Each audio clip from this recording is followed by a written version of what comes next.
Creator की अभिव्यक्ति। ओम श्री गुरु सत्ताय नमः। जागो शक्ति स्वरूपा नारी, तुम हो दिव्य क्रांति चिनगारी। देवी स्वरूपा माताओं बहनों, प्यारी बेटियों, आप सभी को सादर प्रणाम। या देवी सर्वभूतेषु मातृरूपेण संस्था, नमस्तस्यै नमस्तस्यै नमस्तस्यै नमो नमः। नारी की विशिष्ट भाव संवेदना से ही अभिभूत होकर भारतीय संस्कृति ने उसे जगन माता के गरिमामय पद पर अधिष्ठित कर उसे बार बार नमन किया है।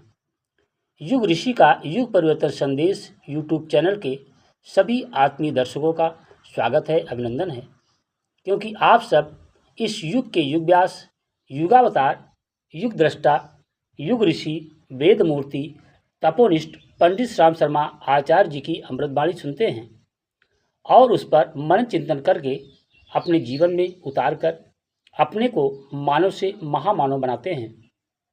मनुष्य जन्म तो सहज होता है, पर मनुष्यता कठिन प्रयत्नों द्वारा प्राप्त करनी पड़ती है। ये दिव्य अमृतमय संदेश आप सुनते हैं युग निर्माण योजना और युग परिवर्तन के उद्घोषक युग ऋषि पंडित राम शर्मा आचार्य जी का। इसी क्रम में देवियों, आज एक नई श्रृंखला शुभारंभ करने की प्रेरणा युग ऋषि ने दी है। तो आइए शुरू करते हैं। नारी जागरण की दिशाधारा नामक प्रकरण से आज का वीडियो संदेश। विषय है नारी श्रृंगारिकता नहीं पवित्रता है। नारी श्रृंगारिकता नहीं पवित्रता है। नारी का असली श्रृंगार सादा जीवन, उच्च विचार। ये संदेश नारी की गौरव गरिमा का बोध कराने वाला है। इसे सुने और मनन चिंतन कर आचरण में उतार कर जीवन को धन्य बनाएं। नारी का असली श्रृंगार सादा जीवन, उच्च विचार। भारतीय जीवन में नारी आदर्श की शानदार परंपरा रही है। पुरुषों की अपेक्षा सद्गुणशीलता और सच्चरित्रता में स्त्रियां अग्रणी रही हैं। यही कारण है कि उन्हें देवी नाम से संबोधित करने की परंपरा डाली गई थी, जो अब तक उसी तरह से चली आ रही है। भारतवर्ष में धर्म, संस्कृति और नैतिकता की सर्वोपरिता का अधिकांश श्रेय हमारी माताओं, बहनों तथा बेटियों को प्राप्त है। समाज निर्माण में उनका सहयोग पुरुषों से कम न था। भौतिक विकास में वे पुरुष के कंधे से कंधा मिलाकर चलती थी। स्त्री पुरुषों की पारस्परिक अभिन्नता के कारण ही ये देश समृद्धि की चरम सीमा तक पहुंचा हुआ था। नारियां सदैव से ही पुरुषों के लिए प्रेरणा और प्रकाश रही हैं। यही कारण है कि शक्ति की उपासना का प्रतीक भी नारी को ही माना गया है। हमारी जीवन पद्धति में बुराइयां बढ़ने लगी तो नारी जीवन भी उनसे अछूता न रह सका और अंततः पुरुषों की दासी, भोग विलास की सामग्री और न जाने कैसी हेय वस्तु सी बनकर रह गई। अशिक्षा, पर्दा प्रथा, अंधविश्वास, आलस्य, विलासिता, फैशन परस्ती आदि अनेकों बुराइयां उसमें बढ़ीं। इसमें सबसे बड़ी बुराई रही उनकी आभूषण प्रियता, जिसने न केवल हमारे आर्थिक संतुलन को बिगाड़ा, वरन उससे अनेकों सामाजिक बुराइयों का प्रचलन हुआ। स्त्रियों की कार्य क्षमता घटी और मानसिक कमजोरियां बढ़ने लगी। ये बहुत बड़े दुख की बात है कि हमारी बहु बेटियां अब गुणों से दूर होती जा रही हैं और नित्य नए श्रृंगार आभूषणों की मांग कर राष्ट्रीय ढांचे को असंतुलित बनाने में लगी हैं। भारतीय संपत्ति का इतना बड़ा भाग जेवरों के रूप में बंधा पड़ा है। यदि इसे खोल दिया जाए तो राष्ट्र की आर्थिक समस्या का हल सुविधापूर्वक हो जाए। दुख की बात है कि ये क्रम अब भी उसी तरह चल रहा है।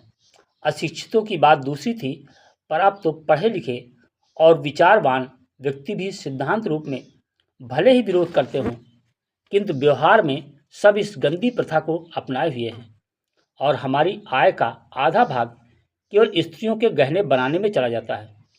ये बात नारी और राष्ट्र दोनों के लिए नितांत दुर्भाग्यपूर्ण है। धन के अभाव में लोग कोई उद्यम उद्योग नहीं कर पाते, बालकों को शिक्षित नहीं बना पाते पौष्टिक आहार प्राप्त नहीं कर पाते। पर यदि विचारपूर्वक देखा जाए तो हमारे पास ऐसा कोई अभाव है नहीं।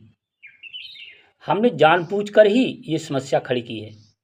हिंदुस्तान में शायद ही ऐसा कोई अभागा घर हो जिसमें इतना जेवर न हो जिससे सामान्यतः एक परिवार के उदर पोषण करने योग्य आर्थिक धंधा न चलाया जा सके। पर स्त्रियों के असहयोग के कारण यह आवश्यकता पूरी नहीं हो पाती। वे बुरी तरह इन मिट्टी के ढेलों को छाती से चिपकाए हुए अपने बच्चों को, पतियों को आर्थिक विषमता की चक्की में पिसता हुआ देखती रहती हैं, किंतु इस हानिकारक प्रथा को छोड़ने के लिए तैयार नहीं है। आभूषण से सौंदर्य बढ़ता हो, सम्मान मिलता हो, ऐसी कोई बात तो समझ में आती नहीं। उल्टे शरीर के अंग दुखते हैं, चोरों का भय बना रहता है, आपस में ईर्ष्या, द्वेष और पारिवारिक कलह की बढ़ता है। परिवार के पालन करने लायक आय से बच्चों का पेट काट कर इस मूर्खता में फंसा दिया जाना बुद्धि संगत बात नहीं है। ये हमारी बेटियों के अविवेक का ही लक्षण है। आभूषण से स्त्रियां नहीं सजती। यदि ऐसा रहा होता और इसमें कुछ लाभ रहे होते तो हमारे पूर्व पुरुषों में भी इस प्रथा का प्रचलन रहा होता। साधारण मंगल आभूषणों के अतिरिक्त भारी सोने चांदी के जेवरों का प्रचलन हमारी अपनी संस्कृति में नहीं, वरन यवनों ने ये विकृत भारतीय जीवन में पैदा की है।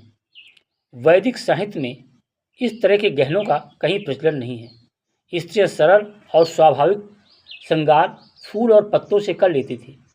उसमें वासना को बढ़ाने वाला कोई दोष नहीं होता था और न उससे सामाजिक तथा राष्ट्रीय व्यवस्था में किसी तरह की गड़बड़ी पैदा होती थी।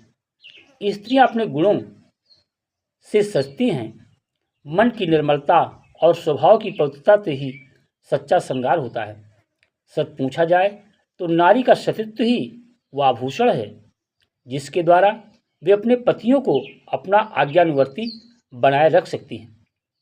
इससे वे समाज की भावी पीढ़ी अपने बालकों का निर्माण अधिक पवित्रता, एकाग्रता एवं निपुणता के साथ कर सकती हैं। इस तरह वे अपने व्यक्तिगत कर्तव्यों का यथाविधि पालन करती रह सकती हैं। पुरुष वर्ग यदि आभूषणों की चिंता से मुक्त किया जा सके तो उसकी कार्य क्षमता बढ़ सकती है और रहन सहन का स्तर ऊंचा उठ सकता है। लज्जा और विनय भारत की देवियों के आभूषण कहे गए हैं। ये उनके गुण विकास की दृष्टि से ही कहा जाता है। कोई भी गुणशील स्त्री अपनी गृहस्थी को अधिक संयत और सुखी रख सकती है। वेद नियमता का आदेश है। अथर्ववेद में कहा गया है, हे बधू, तू प्रियदर्शनी होकर शुद्ध अंतःकरण से परिवारी जनों का हित कर। इससे घर में सुख और संपत्ति की वृद्धि होगी। हमारी संतानें ज्ञानवान, धैर्यवान, धनवान और शक्ति संपन्न बने, इसके लिए स्त्रियों का जीवन विलासिता की सामग्री से नहीं, गुण और कष्ट सहनशीलता से ओतप्रोत होना चाहिए। स्त्रियां शिक्षित हों, विचारवान हों, तभी उनसे राष्ट्र निर्माण के कारकों में सहयोग की आशा की जा सकती है। इसके लिए सर्वप्रमुख आवश्यकता तो यही है कि वे ऐसी संकीर्ण विचारधाराओं से उन्मुक्त हों और कर्तव्य पालन की ओर उनका ध्यान अधिक से अधिक रहे। कर्तव्य में वो सारे उत्तरदायित्व आ जाते हैं जिनका पारिवारिक सुव्यवस्था से संबंध है। पर आभूषणों से अधिक लगाव होना एक ऐसी समस्या है जिसमें शेष सभी क्षेत्रों पर को प्रभाव पड़ता है। अर्थव्यवस्था में ही नहीं, मनुष्य का नैतिक जीवन भी इस कुरीति के कारण विकृत हुए बिना नहीं रहता। समाज और राष्ट्र की व्यवस्था में गड़बड़ी ही उत्पन्न होती है। नारी जाति स्नेह और सौजन्य की देवी है। वो पुरुष की निर्मात्री है। किसी भी राष्ट्र का उदय नारी जाति के उत्थान से ही होता है। इसलिए अब इस कुरीति का उन्मूलन कर उन्हें निर्माण क्षेत्र में आगे बढ़ाने की बड़ी तीव्र आवश्यकता अनुभव की जा रही है। पर इसमें कोई बाह्य हस्तक्षेप कारगर नहीं हो सकता है। इस कुरीति को कोई दूसरा नहीं दूर कर सकता है। जेवर और गहनों के प्रति अरुचि उनमें समझ उत्पन्न करने से ही हो सकती है। विचारवान स्त्रियों को स्वयं ही इस दिशा में कुछ करने के लिए प्रोत्साहन मिलना चाहिए। जिनकी समझ में आभूषणों की निरर्थकता की बात आ जाए तो उन्हें इस शिक्षा का प्रचार तेजी से करना चाहिए। ये युग हमारे विकास का युग है। राजनैतिक स्वाधीनता मिले हुए हमें काफ़ी दिन हो गए, पर परंपरागत कुरीतियाँ अभी ज्यों की त्यों हैं। इन्हें दूर करने से ही अपनी सर्वांगीण उन्नति का द्वार खुल सकता है। ये शिक्षित नारियों के लिए आह्वान है कि भारतवर्ष के आर्थिक और नैतिक स्तर के विकास में अपना सहयोग दें। इस पुण्य कार्य के लिए सुवर्ण या रजत के आभूषणों की आवश्यकता नहीं, वरन उन्हें गुणों से अलंकृत होना होगा। गुण ही नारी का सच्चा आभूषण है। शीलवान किसी भी अलंकार से बढ़कर है। अब उन्हें ऐसे ही गहने ग्रहण करने चाहिए। श्रृंगारिकता को बढ़ाने वाले गहने छोड़कर पवित्रता की अवृद्ध में समर्थ आभूषणों को अपनाने की आवश्यकता है, क्योंकि नारी श्रृंगारिकता नहीं, पवित्रता है। ओम शांति। क्रिएटर का विनम्र निवेदन। युग ऋषि का युग परिवर्तन संदेश यूट्यूब चैनल के आत्मीय दर्शकों, अभी आप सुन रहे थे युग ऋषि का अमृतमय संदेश। इस पर मनन चिंतन करें और जो आपके लिए उचित है उसे अपने आचरण में उतार कर नर से नारायण बने और जीवन को धन्य बनाएं। अपने इष्ट मित्रों तक इस संदेश को ज़्यादा से ज़्यादा शेयर संप्रेषित जरूर करें, ताकि मानव में देवत्व का उदय होकर धरती पर स्वर्ग का अवतरण हो। यही युग निर्माण योजना और विचार क्रांति अभियान का उद्देश्य है। मनुज देवता बने बने ये धरती स्वर्ग समान, यही संकल्प हमारा है, यही संकल्प हमारा है। विचार क्रांति अभियान इसी को कहते युग निर्माण, यही संकल्प हमारा है, यही संकल्प हमारा है। धन्यवाद मित्रों।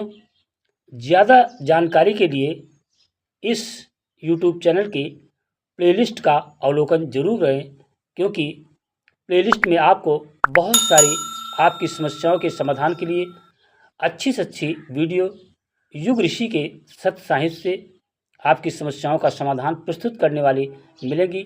उन्हें भी आप देखें, इसलिए प्लेलिस्ट का अवलोकन जरूर करें। मैं आप सभी को धन्यवाद।